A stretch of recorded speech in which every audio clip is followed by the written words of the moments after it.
Sir कहते हैं कि अगर दुश्मन समझदार हो ना, होशियार हो ना, तो दुश्मन से भी सीखने को मिलता है, लेकिन दोस्त अगर बेवकूफ हो तो भैया दोस्त ही बेड़ा गर्क करवा देता है। दुर्योधन बड़ा खुशकिस्मत था कि उसके दोस्त में कर्ण आया।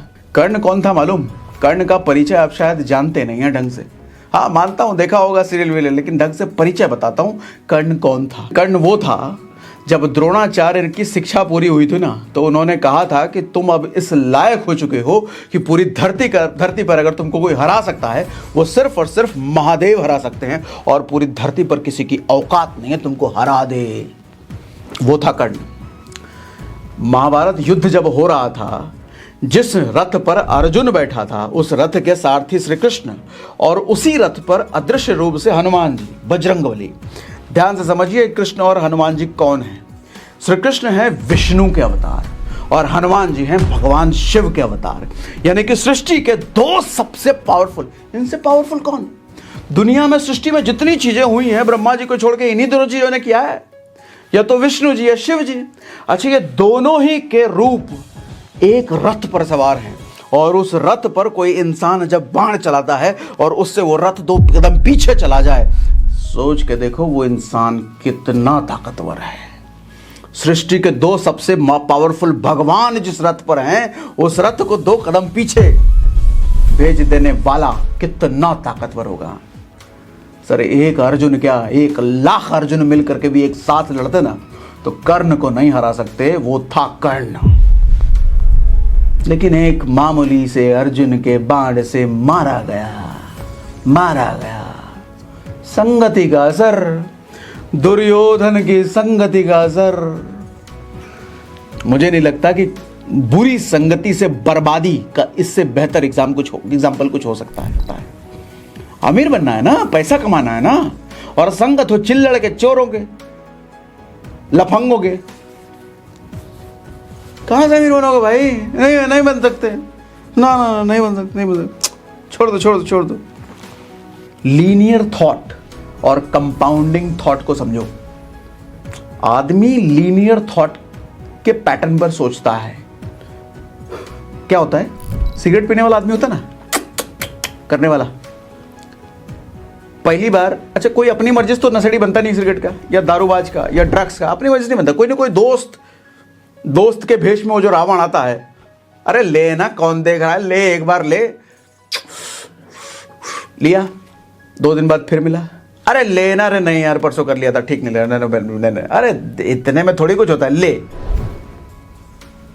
2 दिन बाद फिर मिले, अरे लेना, अरे इतने में कुछ होता है। ऐसे इतने में कुछ होता है करते किस दिन वो कंपाउंडिंग रिजल्ट आदत में शामिल हो जाता है, उसे पता ही नहीं चलता। और अब कहता है सिगरेट तो छोड़ता ही नहीं है मेरे से, आदत हो गई है।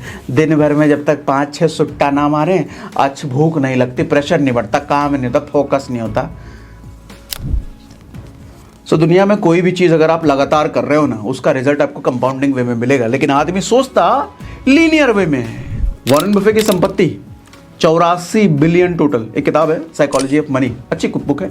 उस बुक के अकॉर्डिंग वॉरेन बफे की संपत्ति 84 बिलियन US डॉलर, और उसमें से 81 बिलियन डॉलर वॉरेन बफे के 65 साल के होने के बाद उनका बना। मतलब 65 साल से पहले उनके पास सिर्फ 4 बिलियन था। अच्छा 4 बिलियन ऐसे बोल रहे, ऐसे नहीं, 4 रुपये था, 4 बिलियन था, वो भी US डॉलर बहुत होते हैं भैया।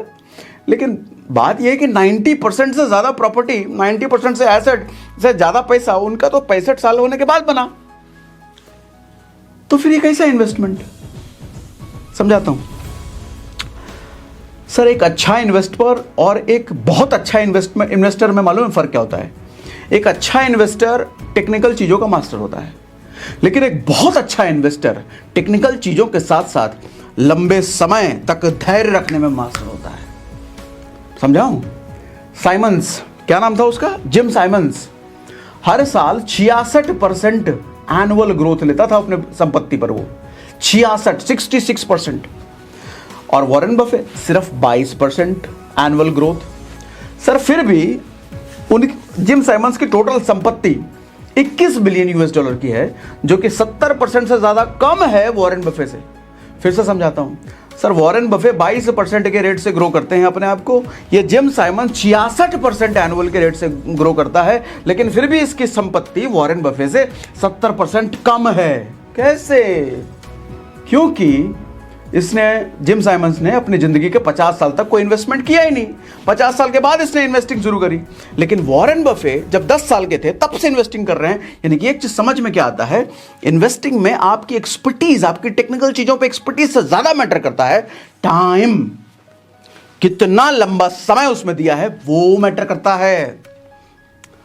इन्वेस्टिंग में, करोड़पति बनने में, पैसा बनाने में, कामयाब होने में, किसी भी इंडस्ट्री में सर मेहनत से ज्यादा धैर्य का काम होता है, मेहनत से ज्यादा लंबे समय का काम होता है।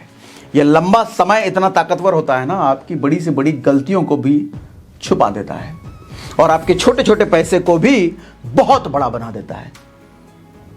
आपके छोटे छोटे एफर्ट कामयाबी के रास्ते में जब लगातार डल रहे होते हैं तो एक दिन इतना बड़ा ब्लास्ट होकर रिजल्ट निकलता है, आपको ताज्जुब, अरे मैंने किया इतना कैसे हो गया। रोनाल्ड रीड, इसका नाम गूगल करना मिल जाएगा आपको। पूरी जिंदगी इसने चौकीदारी का काम किया, पूरी जिंदगी, और मरने से पहले इसका वेल्थ का पता चला तो न्यूज़पेपर में आ गया। मालूम कितना? 8 मिलियन US$, मतलब 55 करोड़ रुपए इसके पास, इसकी वेल्थ। चौकीदार, जिसने पूरी जिंदगी चौकीदारी करी और कुछ किया ही नहीं। कारण क्या? लंबा समय, लंबे समय तक इसने थोड़ी इन्वेस्टिंग करी। 55 करोड़। आप रोते रहते हो ना, हमारी तो इनकम कम है सर, हम तो 20 ही हज़ार कमाते हैं। क्या होगा, कहाँ से होगा? चौकीदार उतना ही तो कमाता होगा या आपसे भी कम कमाता होगा। 55 करोड़ परसेप्शन लेके बैठे हैं ना सब। नहीं कुछ, हम तो गरीब पैदा हुए, गरीब ही मरेंगे, हमारा कुछ हो नहीं सर, हमारी किस्मत खराब है ना। कौन बोला तुमको किस्मत खराब है? फोन आया था तुमको भगवान का कि बेटा तुमको धरती भेज रहे हैं, तुम्हारी किस्मत जो है खराब है। ऐसा हुआ कि माँ बाबूजी जब पैदा किए, बेटा अब तुम पैदा आ गए हो, तुम्हारी किस्मत खराब है? ऐसा हुआ कि ब्रह्मा जी खुद आए थे, बेटा तुम्हारी किस्मत खराब? ऐसा बोले कोई? कौन बोला तुमको किस्मत खराब है भाई? हरामखोरों की निशानी है और कुछ नहीं। गरीब आदमी की सोच है कि जब मेरे पास बहुत पैसा आ जाएगा तब इन्वेस्टमेंट करेंगे, और एक अमीर आदमी की सोच है कि अभी मेरे पास पैसा भले ही नहीं है, थोड़ा पैसा है, इसी को इन्वेस्ट कर करके बड़ा बना लूंगा। इतना ही फर्क है बस। वो जो अमीर सोच वाला आदमी है वो समय की वैल्यू जानता है। समय कितना, अरे समय भी तो कुछ करेगा, उसका भी तो रोल है कुछ। तुम बस कंसिस्टेंट रहो ना, लगातार रहो ना। समय देखो अपना काम कैसे करता है। धैर्य का खेल है सर, धैर्य। और धैर्य सीखना है, धैर्य की वैल्यू जानना चाहते हो तो भगवान राम को देखो। 14 साल का धैर्य। उससे पहले मामूली राजा थे वो, अयोध्या में रहने वाले, लेकिन जब 14 साल का धैर्य दिखाया, 14 साल तक जंगल में अलग अलग एक्टिविटीज करी, भगवान बन गए। फिर जब सीता का हरण हुआ तो 1 साल तक उन्होंने तैयारी करी, सेना वेना इकट्ठा करना, 1 साल तक, 1 साल का धैर्य दिखाया। आपकी लुगाई चली जाए 1 हफ्ते के लिए तो दूसरी ढूंढने लग जाओगे, दूसरी कर लेते हैं, पता नहीं आएगी नहीं आएगी, मिलेगी नहीं मिलेगी। अरे बाप रे, ये तो धोती खोल रहा है। 1 साल का धैर्य। 3 दिन तक समुद्र से हाथ जोड़ करके विनती करते रहे। आप 3 दिन तक हाथ जोड़ोगे किसी के आगे? भगवान कृष्ण 100 गाली तक सुनते रहे, शिशुपाल बेइज्जत करता रहा। लेकिन हाँ, धैर्य के साथ ताकत का रोल आता है। अगर ताकत नहीं है तो धैर्य आपकी कमजोरी बन जाएगी। लोग आपका फिर मजाक उड़ाएंगे, आपको इस्तेमाल करेंगे। धैर्य फिर बोलेंगे अरे धैर्य कमजोर है, इसके पास ऑप्शन क्या है? ये दोनों ताकतवर थे। राम जी ने 3 दिन जब विनती करी और नहीं सुना, समंदर ने निकाला, ब्रह्मास्त्र के समंदर सुखाइए देंगे प्रभु करते हुए आया समंदर। 100 गलती भले ही सुनने का धैर्य कृष्ण ने दिखाया, लेकिन उसके बाद गर्दन उड़ा दिया सुदर्शन से। 1 साल तक सेना बनाने का धैर्य जरूर दिखाया, लेकिन 1 साल बाद रावण का वंश विनाश कर दिया। सफल होना लक्ष्य नहीं होना चाहिए, बेहतर होना लक्ष्य होना चाहिए। बेहतर होते रहोगे तो ना फेल होने का डर रहेगा, ना घमंड आने का डर रहेगा।